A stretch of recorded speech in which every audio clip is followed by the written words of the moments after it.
Shoulder to shoulder, mothers, sisters, daughters.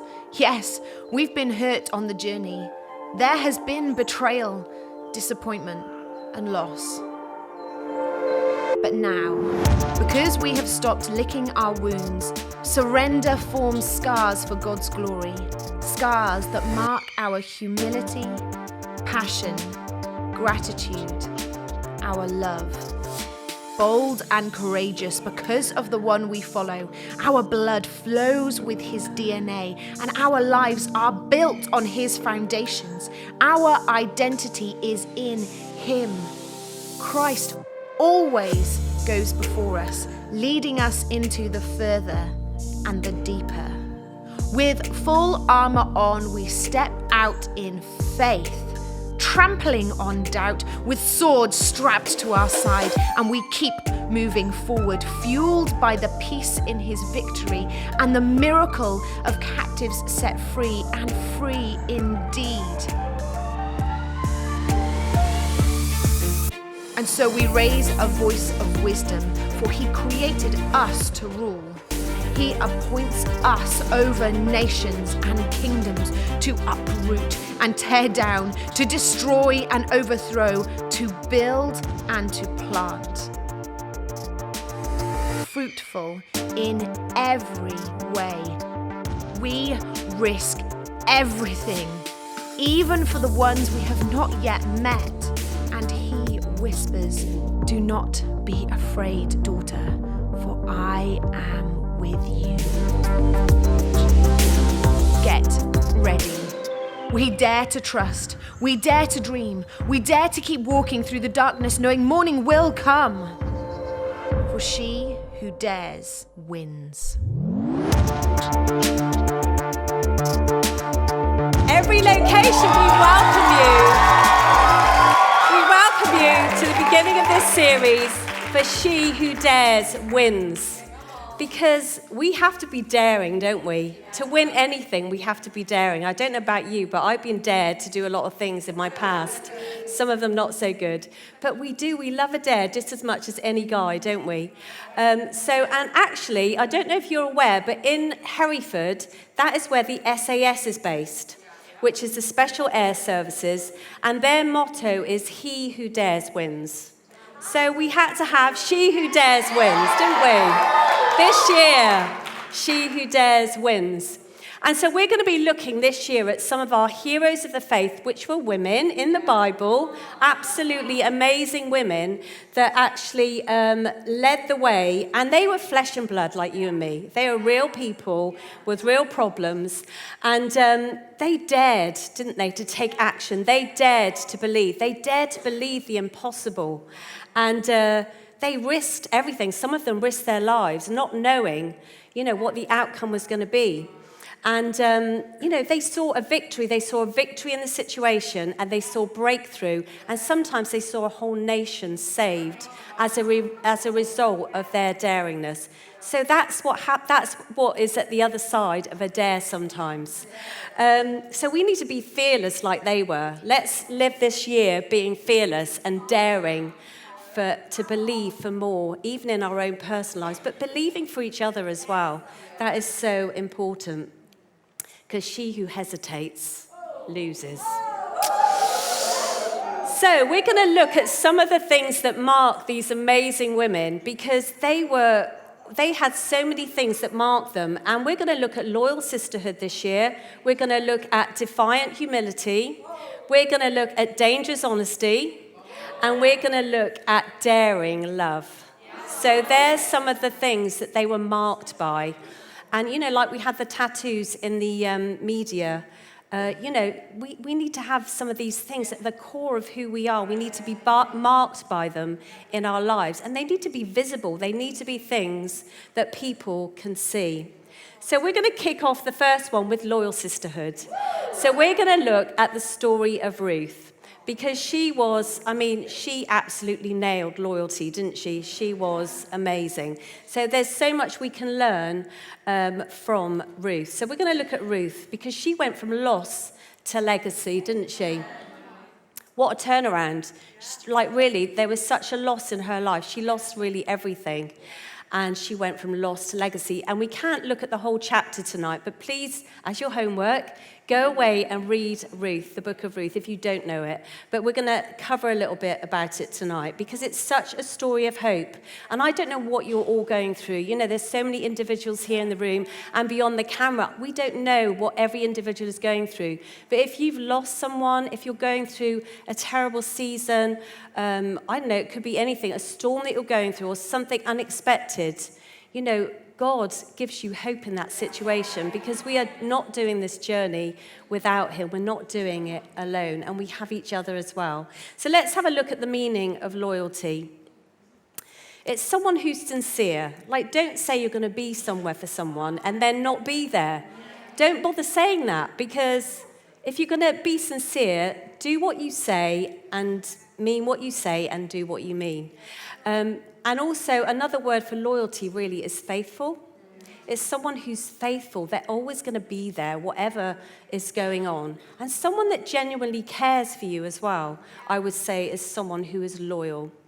And there for you, not just in the good times, but in the bad times and through the difficult times. And I've got a great friend, Karen, on the front row, who's been through thick and thin with me. She's seen the ugly crying. She's seen the happy times. But, you know, and not just Karen. I have a whole room full of loyal friends. We have had people that have journeyed with us from the Leinster days all the way through to now and have seen so many different aspects and like things that, you know, our church has gone through, and they're still sat here today, and I thank you for your loyalty tonight. It's amazing. And I noticed, it's funny when you go to speak on something, it seems to keep coming up. I kept hearing loyalty all the time. And I noticed that Josh Cook and Chris Cook, they went to watch a game, and they were cheering their team on, and they were losing 5-0. Pretty bad. But he put an Insta story up and said, listen to my side. The supporters, they're still singing. They're still cheering the team on. They knew that they were going to lose at that point. And it's easy to cheer someone on, isn't it, when they're winning? To cheer your side on when they're winning. But when they're losing and not doing so well, it's sometimes you lose heart yourself, don't you? So, and then another thing was I came out of the leisure centre. I've been there pumping iron, you know, as you do in the mornings. And I overheard the word loyalty again. I was like, it keeps popping up, must be confirmation. And these 3 women were talking about loyalty. So I was eavesdropping, being nosy. I was like, and they were like, they are the most loyal. They are the most amazing loyal. You never get anything like them. They're so loyal. And I thought they must have the most wonderful husbands. And then I realized they were talking about their dogs. And it's true, they do say, don't they, that a dog is a man's best friend because they're so loyal. It's like you can swear at a dog, you can kick him. Not that you should do that. But however you treat a dog, he is always going to be there at your side. He is loyal to the end. But we are not dogs, are we? We are lions, right? We are lions. And God's Spirit is within us. He's not in a dog. So how much more should we be loyal than a dog? And so if a dog's got a great reputation for being loyal, then so should we. So I have actually recently quite a new best friend, a loyal friend. She's brilliant. And I'm going to introduce you to her. She's my Google Nest. I had her for Christmas from the boys. And, you know, I can come down in the morning with bed hair, no makeup on, looking, you know, like I've had a bad night. And she just greets me so beautifully. Every morning she's like, "Good morning, Heather." I'm like, "Good morning, Google." And in fact, I need to get a name for her. So if you've got any suggestions, please tell me afterwards. But maybe I should call her Ruth. But anyway, she's my Google Nest, and she's wonderful. And I can ask her anything. She doesn't get offended. I ask her any question. She plays music for me. She rolls up pictures of all my family that makes me feel like happy. And she's just wonderful. And so the other day I said, "Hey, Google, I really love you." And she said, "You're not so bad yourself." And she gave me a high five. And then, so I thought, I'm going to say this again. So then I said, "Hey, Google, I love you." And she said, "Oh, virtual hug." And I was like, wow, she really is my loyal friend. And then I thought, I'm going to go for it a third time. So I was like, hey, Google, I love you. And she said, well, she didn't say, she started playing love music. And then she started putting up pictures on a roll of all the people in the world. Patrick Swayze. I don't know if it was because she knows my age or what, but anyway, Patrick Swayze kept coming up on the screen. And I was like, okay, Google, that is enough now. You're getting a little bit carried away with this. So, but sometimes Gary's a bit mean to her. He gets a bit shirty. If she doesn't get something right, she says, sorry, I'm still learning. And he's like, he rolls his eyes. He's like, for goodness sake, Google. And I say, don't be rude to my friend. This is a chance for you to practice your kindness. So, Patrick Swayze, goodbye. But sometimes we have to go through times of disloyalty as well, don't we? And, because our loyalty is tested. It's not just something that is there. It gets tested. And so years ago, we took our kids on holiday. They were quite small at the time. And we went to Wales, sunny Wales. Yeah, it was lovely. It rained all week, actually. And anyway, I don't know what when you go away on holiday, sometimes you're eating different foods and you get a bad stomach sometimes, and one of the boys got really badly constipated. I'm not going to mention any names. And yes, so anyway, for a whole week, he saved it up for a whole week. And so then we think, at the end of the week, it's been raining, so we're like, let's go to the leisure pool. We're going to go to the leisure pool, have a lovely day. It was a brand new leisure pool. We'd heard of its reputation. It was stunning, beautiful. So we thought, we'll go to the leisure pool. So we went there and swim. And obviously, under the water, he had a nappy on, so that was a good thing. But I didn't know what was going on in that nappy at the time. I was just swimming, having a lovely time.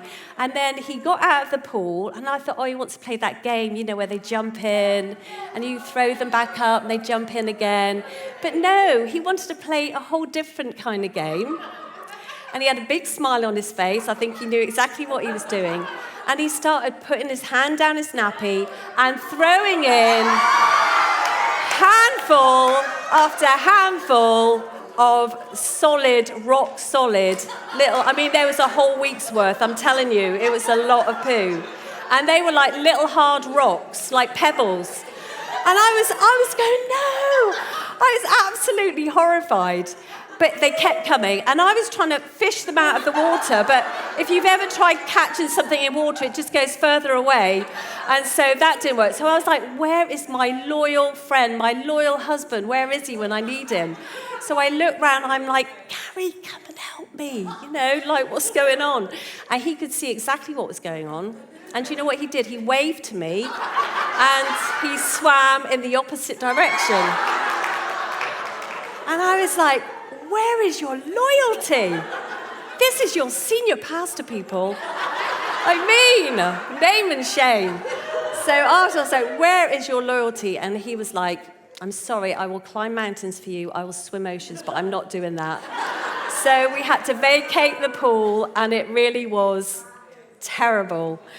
But joking aside, that was true, it wasn't a joke, But in the early days of building church, on the journey, it was hard because we were building, it was very early days, there were 6 people at the very beginning. And, it was hard because people would come and people would go. People would come and people would go. And there was that pattern kept happening. And then, people kept leaving us and there didn't seem like any loyalty there. And we were loyalty was something that became very important to us. And it was something we were looking for. And when people kept leaving, it was painful. We were like, how are we going to build this thing ever if people keep leaving us? And we felt alone. And we felt disappointed. And loyalty became very important. And then we got to the point of realizing that actually loyalty starts with us. Loyalty to the call. That was what we had that kept us going, was loyalty to the call at the time, loyalty to each other, loyalty to God, of course, firstly. And we knew that one day it would be worth it. But at the time, we couldn't see that. And little did I know, I never imagined that there would be many locations, beyond the camera now. And yet it was important because we had to trust the bigger picture that we couldn't see and take those steps. But, it's something we became very passionate about, was loyalty. And so we're going to look a little bit now at the story of Ruth, because she absolutely nailed loyalty. She was an amazing, loyal person. So just in case you don't know the story of Ruth, she was the daughter-in-law of someone called Naomi. And Naomi had moved from Bethlehem to Moab with her husband and her son. She had 2 sons. And so Ruth was one of the daughter-in-laws, and so was Oprah. And sadly, Naomi, she lost her husband. He died, and so she was left a widow. So anyway, her sons married some local women, the Moabite women, so that was Ruth and Oprah. So they got married, and then sadly, I don't know what happened, but it was terrible because then she lost her 2 sons as well. So it was a really, really tragic story. And so Naomi was absolutely, in grief, as you can imagine, like the deepest kind of grief, losing a husband and then 2 sons. So the only family she had left were her daughter-in-laws. And she actually decided to go back home to where she was from. And so she was, she's amazing because she actually went to release her daughter-in-laws, and she said, look, I can't offer you anything. I haven't got anything. I'm going to go home. I think you should go home as well and make your life, start again, really. And because they weren't just widows, they were childless widows. So there was no future, no legacy. And so they were going to go their separate ways. But the daughter-in-laws were like, no, we want to stay with you. And she insisted. Naomi said, no, I insist. Please go back home. And, it would have been easy to go back home in a way, because when you're grieving, it's a form of depression, and you want to be with, people that are going to comfort you, people that know you, people that love you. You want to be with people that you know. And so Naomi releases them. She's open-handed with them. And so Oprah, in the end, she says, okay, I'm going to go. And so she weeps bitterly, says goodbye to them, and goes home on her way. But Ruth, amazing. This is what she says. But Ruth replied, don't urge me to leave you or to turn back from you. Where you will go, I will go. And where you stay, I will stay. Your people will be my people, and your God will be my God. And where you die, I'm going to die. And there I will be buried. May the Lord deal with me, be it ever so severely, if even death separates you and me. She was a lifer. She was in it to the end. And she made that commitment. She made a commitment to Naomi. She made a commitment to God. And she made a commitment to the people. Those people will be my people. And she hadn't even met them yet.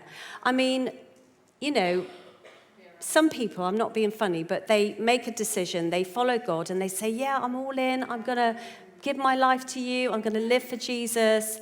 And you see them get baptized, which is amazing. And then a year later, you're like, where the heck have they gone?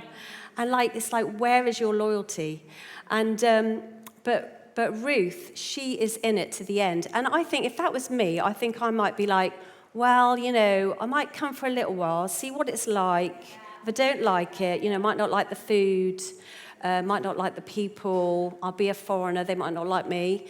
And I think I would probably Google it as well to see what the weather was like. She couldn't do that either. And I'm not being funny, but if anything happened to Gary, I love my mother-in-law. She's amazing. She's great. I love her. You'll meet her soon because they're moving here. But I love my mother-in-law, and if you're watching, hi.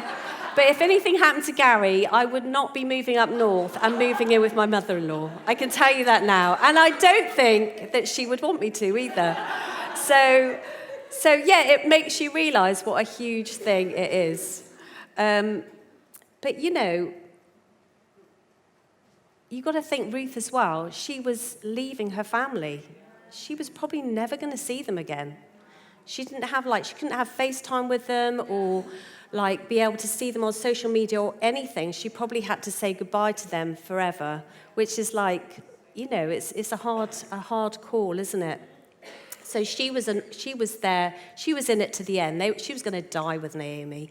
And she didn't just say it, she lived up to that.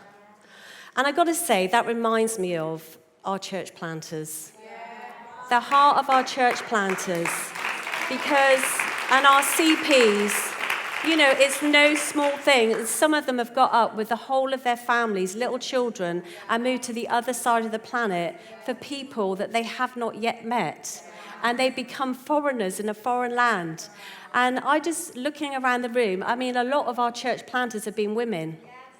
And there's some in this room, and I would like you to stand now. Whether you've been on a church plant in this country or another country, I want you to just stand now. Yeah.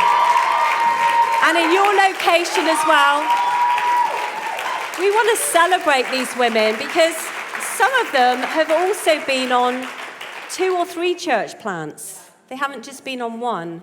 And talk about the heart and the willingness to go is absolutely amazing. And even on the other side of the camera, we wouldn't have any other locations now if people hadn't got up from their seats here and gone somewhere else. So thank you. And there's even people out on the ground now that have gone somewhere else. And it's just such an amazing that you're loyal to that call. And what a willingness. It's such a heart of Ruth. And I absolutely love it. It's not easy. Moving away from your comforts and your luxuries. Some of us, we go on holiday for a week, and it's nice to be a foreigner for a week, isn't it? But to go for a year or 2 or maybe more, it's a huge thing. And some of our guys, they went to India, and they don't like curry, some of them. And I'm not being funny. We love you, Chennai. We love you, India. Our locations over there. But they have curry for breakfast, lunch, and dinner. And I love that. I love it. I love going there. But some of our guys, they signed up for India and they didn't even like curry. And some of them went to a hot country, they didn't like the heat. So they're moving away from their families, away from comforts, away from luxuries, and becoming a foreigner. It's not an easy choice, it's a sacrifice. And their loyalty is amazing because they're being loyal to people that they haven't even met yet, which is amazing. And just like Ruth, those people will be my people. And it's amazing. So I just want to honor you because I just think everybody who's been on a church plant is just incredible. So thank you so much for your hearts. And I noticed, even Rosie and Josh, they've recently gone with all their kids. And I saw something on Rosie's post recently, and it was, sometimes you have to leave love for love. And it's so true, isn't it? You have to leave what you love. You have to leave the people you love. You have to leave the food you love. You have to leave things you love for love. And it's such a powerful statement. And, that's what Jesus did for us. He was at the right hand of the Father, and he left heaven. If we knew what heaven was like, we would never want to leave. But he left heaven because he loves us. That was his motivation, was because he loves you, Sophie. He loves you. He loves you, Connie. He came because he left love for love. And it's just so beautiful. The gospel is just so beautiful. And Ruth had that same heart, didn't she?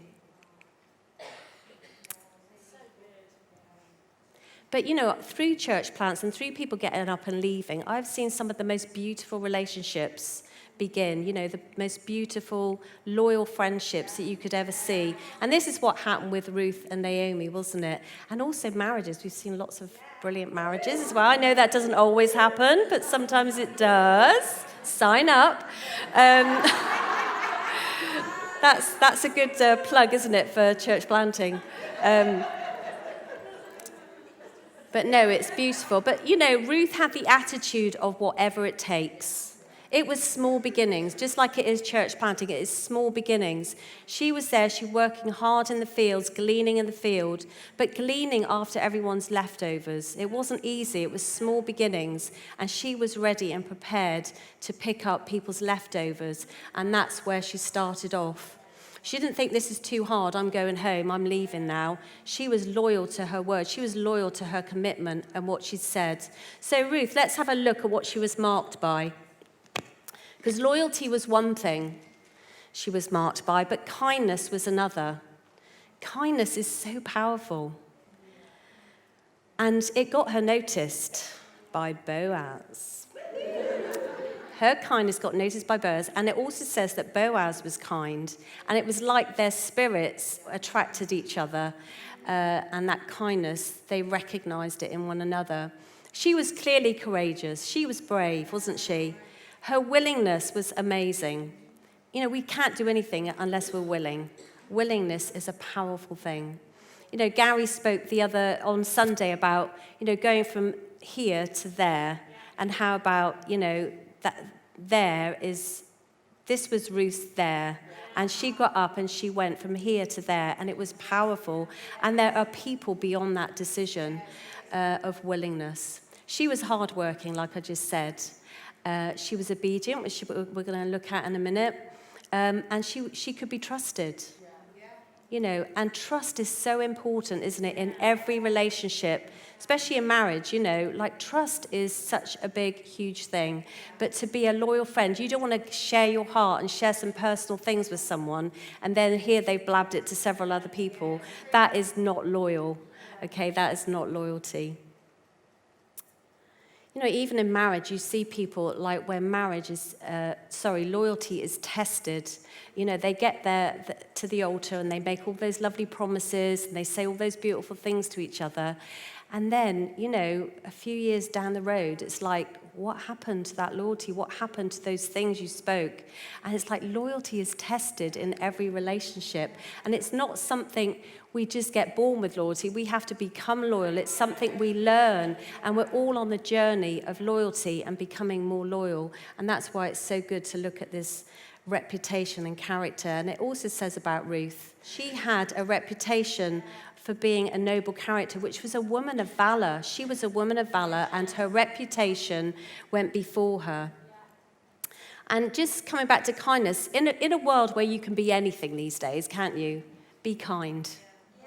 Because, kindness will get you noticed. It will get us noticed. And we're supposed to we're supposed to be marked by these things. If you're marked by something, it's visible and you can see it. So be kind. Because it got Ruth noticed, and Boaz noticed that kindness. But it was small beginnings, but she started to win favor, didn't she? Because Boaz was like, who is this woman? Who is she? He noticed her. And then her reputation went before her, and they said who she was. They were like, she's a woman of noble character, and also she's kind. It was evident. And everyone seemed to like her, which was a win all round. But she found favor and provision because Boaz said, stay in my field. I want you to stay in my field. I'm going to look after you. Stay with my women. And he got the guys to look after her, make sure she was okay, make sure she was protected. So, and it made me think, she was in a community of women that were gleaning in the field. And, she obviously had favor. Boaz took a liking to her. She was getting special, favor, really. And she was, getting special treatment, I suppose.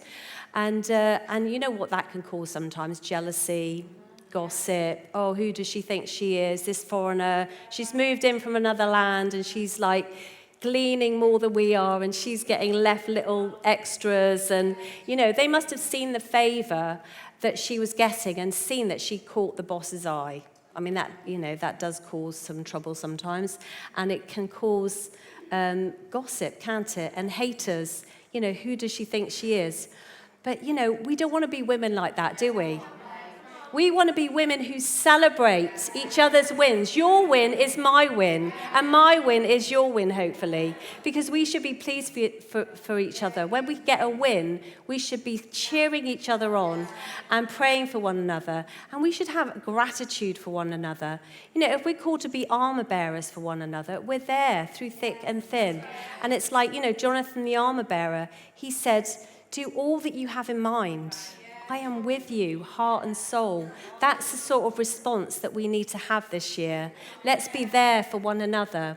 Have each other's backs. Speak courage to one another. Where we're struggling, don't give up. There was women that that aren't here tonight that I messaged before we came, inviting them to come tonight because I want to fight on their behalf, and there's women missing from here tonight. We need to be standing in the gap and fighting for them and praying for them. And that is one way we can really stand together, is by praying for each other. Let's have unity. I just think here in Hereford tonight, you can feel the unity and the sisterhood. It's amazing, and I absolutely love it. Let's have time for one another as well. Time. When you give time to someone, it values them. Give time to someone and listen to what they have to say. They might just need someone to talk to. Have fun together as well, Ruth. We got to have fun. We're having fun tonight, right? We're having fun. Let's bring joy to the table. So I've got a question for you. Are you a loyal sister? Let's ask ourselves the question, because sometimes we think, yeah, I'm loyal, I'll be there, but our loyalty gets tested, and sometimes it needs to be tested. Are you a loyal sister? Let's keep asking us that question this year, and let's practice our loyalty together. Let's practice it. So I'm going to invite someone up now. She doesn't know I'm going to ask her, but I am. So welcome, Lil Silver.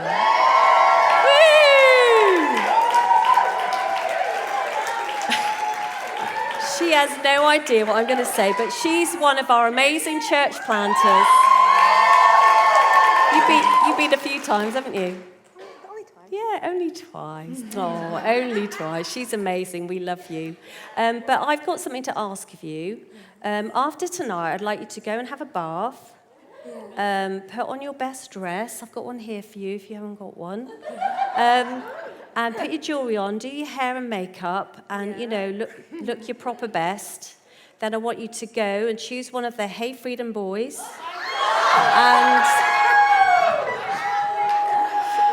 And lie at the end of his bed.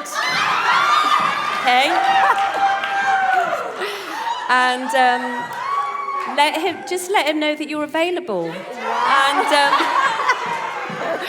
And he will tell you what to do. You don't need to worry. This is all about she who dares, right? She who dares wins. So what, are you going to do that? Oh, thanks, Neil. No, I'm only joking. I'm never going to ask someone to do that. Don't worry. It's never going to happen. I'd be sacked if I did that. But honestly, joking aside, this, she who dares, right, wins. Gosh. This is what Naomi says to Ruth. Take a bath, put on some perfume, get all dressed up and go to the threshing floor, but don't let him know you're there until the party is well underway and he's had plenty of food and drink. When you see him slipping off to sleep, watch where he lies down and then go there. Lie at his feet to let him know that you're available to him for marriage. Then wait and see what he says and he'll tell you what to do. What is going on? Ruth said, if you say so, I will go. I will do it just as you've told me. Talk about obedience. That is a real deal. Can you believe that? It's outrageous. Please don't any of you, as a loyal friend, ask anyone to do that. It's no way. Anyway, she was obedient and she listened to her mother-in-law and the wisdom that her mother-in-law had, and it won the day. It worked. Whatever she did, it worked. It was very daring, though, but it paid off. But I love that relationship between Naomi and Ruth, because you've got the older woman to the younger woman. And I've got friends that are older and I've got friends that are younger, and I love the mix of that. And I want to challenge you, if you're always hanging out with the same friends in the same age group, mix it up, because that's what church is all about. Take someone out for a coffee that's older than you. Take someone out for a coffee that's younger than you. Let's mix it up, and let's not always be hanging around the same friends. You might meet a really great new friend this year by doing that, and it might surprise you. But if she tells you to do anything like that, don't hang out with her for too long. But I just think you can learn so much from reaching up, and you can learn so much from reaching down. So I think it's really important. So to be a loyal sister, we need to let go of some things. We need to let go of hurt and offense. We're always saying it, but we do. If we want to be a loyal sister, we need to take responsibility and forgive. We need to let go of comparison because it's crippling. Believe me, because I've done that so many times, and I still do sometimes, and it's no good for you at all. It just don't do it. It's a waste of space. Gossip, we need to let go of gossip. If you hear someone gossiping, you need to shut it down. Or go and ask that person, if it's even true. And let go of jealousy. We need to let go of jealousy because it can raise its ugly head sometimes, and we need to let go of it. And we need to let go of judging people as well. So let's commit this year to loving one another more, because look what it says in John. By this, everyone will know that you are my disciples if you love one another. Such a simple verse. But, we talk about our faith for 5 and reaching other people. Let them just see the way we love one another, because that, again, should be something that marks us as a sisterhood, is our love for one another. And that should actually attract people to this place. And it does, it really does. And then also in Ecclesiastes 4:9-11, it says, 2 are better than 1 because they have a good return for their labor. If either of them falls down, one can help the other one up. But pity anyone who falls and has no one to help them up. Also, if 2 lie down together, they will keep warm. But how can anyone keep warm alone? And it just, again, emphasizes the fact we shouldn't do life alone. We're not here to do life alone. We're here for one another so that we can help each other when we're struggling.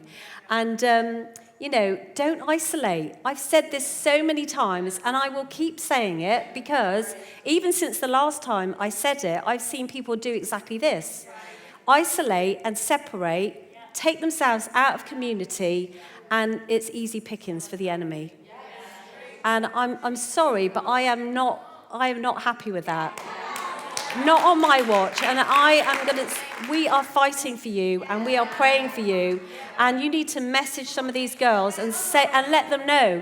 Vocalize it. Don't be silent about it. Don't just pray for them. Tell them. And, let's fight on their behalf. Who's seen the Gladiator film? Has anybody seen that? Yeah, it's a fantastic film. If you haven't seen it, it's brilliant. You need to watch it. But there's a part in there where the gladiators are in the arena and they don't know what's coming out of the doors, and this massive battle comes out and they're raging around in these chariots. And then Russell Crowe, the main gladiator, says, we need to stay together. We need to stick together. And if we stay together, there's more chance that we're going to survive. If you go off doing your own thing, we'll all be dead at the end of this. But he said, we need to stick together. And, Karen prayed at the beginning tonight and said, women are like glue. We need to stick together. We need to be stuck together, shoulder to shoulder, so the enemy can't get a way in. And that's how we need to fight to survive. We need to be a unit, okay? She who dares wins. And Naomi and Ruth, they overcame, and they did this journey. They did it together. They didn't isolate. They weren't on their own. They did it together. So Ruth dared, and Ruth won, didn't she? She wins the prize. So beyond her decision, there was Boaz. He was there waiting, and then they get married. Happy endings. She has a baby. And Boaz is actually also a relative of Naomi's. And so she ends up being a grandma, which would never have happened. And it's such a redemptive story, full of hope. It's absolutely beautiful. I love it. And then her friends around her said, do you know what? This daughter-in-law of yours is better than 7 sons. I mean, that's quite a statement. I've got 5 sons. I wouldn't swap them for any girl. But, better than 7 sons. That's quite a statement, isn't it? It's amazing. So she also ends up being in the bloodline of Christ. which is incredible, even if it was just that alone. She ends up not just having her name mentioned in the Bible, but she actually ends up having a book written about her in the Bible. It's so significant. This story, we can glean so much from it. It's amazing. And yet Oprah, sadly, I'm sure she was lovely, but we never heard of her again. It's true, isn't it? So sometimes we've just got to take that next step and trust in the bigger picture. So let's be women marked by loyalty this year. Let's be women marked by loyalty for a lifetime, tattooed at the core of who we are. I have to say, I'm surrounded by so many loyal friends now, and even on the other side of the camera, I don't get to hang out with them much, but I have so many loyal friends that I'm so thankful for, that I know that they're praying for me. I know that they've got my back, and it just means the world. So let's dare to be loyal. Loyalhood, sisterhood, a loyal sisterhood is so powerful. I've got the t-shirt on. Sisterhood is powerful, but loyal sisterhood is even more powerful. So let's stand together. We're going to stand together in a moment and worship and have communion together. And I don't want us to be silent in this. I want you maybe there's someone you need to go and stand with and, actually be vocal about your loyalty to them. Let them know that you're fighting for them. Or maybe you need to go and say sorry to someone. I don't know, but whatever, God is asking you to say, let someone know that you're fighting for them this year. And let's practice our loyalty right here, right now. Let's be loyal to God, loyal to the call, and loyal to each other. Amen? You with me? You with me? And do you know what? When we do that, when we're loyal to each other, it's going to overspill into our families, it's going to overspill into our marriages, and it's going to overspill into our society, and it's going to overspill into our movement, and we're going to be stronger. So let's lead the way, women, in being loyal together this year. Let's lead the way. Let's lead the way for our men in loyalty. Let them see how loyal we can be with each other. Amen? Amen. Thank you.